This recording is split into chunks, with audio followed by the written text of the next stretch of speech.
Katigan, ilang mga sasakyang tumaob ang caught on cam. Ayon sa eksperto, madalas nasangkot dito ang mga sports utility vehicle, SUV, pickup truck at van. Dahil sa mataas na center of gravity ng mga ganitong sasakyan, alamin kung paano maiwasan ang rollover accidents. Sa Barangay Poblasyon, Balanga, Bataan, nakuha na ng CCTV ang pagtaob ng isang delivery van. Masamabunda ang lalaking ito habang naglalakad sa bangketa. Ilang sandali pa, isang van ang lumiko sa kurbada papunta sa direksyon ng dalawa. Makikita sa video na matulin ang takbo ng van. Hanggang sa tumaob ang van na tuluyan ng sumadsad. Nakaiwas naman ang dalawang pedestrian. Ay sa pamunuan ng barangay, kwento raw ng driver ng sakyan, umaga pa lang ay napansin na niyang palyado ang preno nito. Pero ibiniyahe pa rin niya ito. Nagtamo siya ng minor injuries. Ayon kay Loy Reyes, ang Safety Organization of the Philippines, isang non-government organization, ang mabilis na takbo ng van sa kurbada ang maaaring naging mitya ng insidente. Yung sasakyan na close van na nagkaroon ng immediate turn left, masyadong curve yung area, and eventually ang van is running on high speed.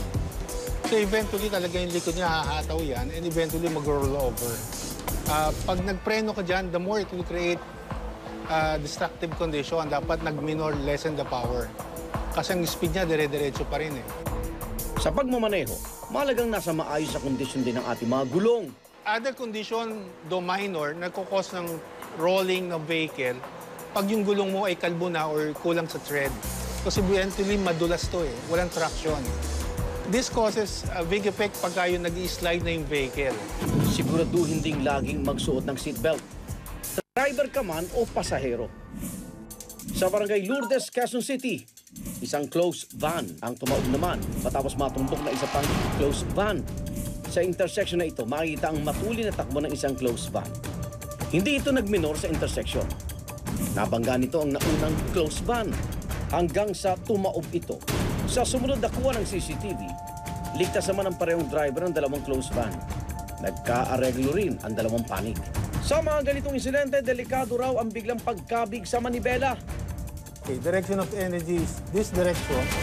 Bigla mong inikot ang gulong, ang energy ngayon ay madiderail o may ibang direction, and eventually, this point becomes a breaking point. Kasi, and because of that, hihinto dito, aangat na naman ang likod. So dapat pag nag-drive ka at nangyari yun, steady ka lang. Brace yourself, protektahan mo sarili mo because you cannot control the energy anymore. That's too strong. Ayon kay Dr. Emmanuel Rodolfo, isang physicist, malaking epekto ng center of gravity sa pagtumba ng isang sasakyan. A general idea about center of gravity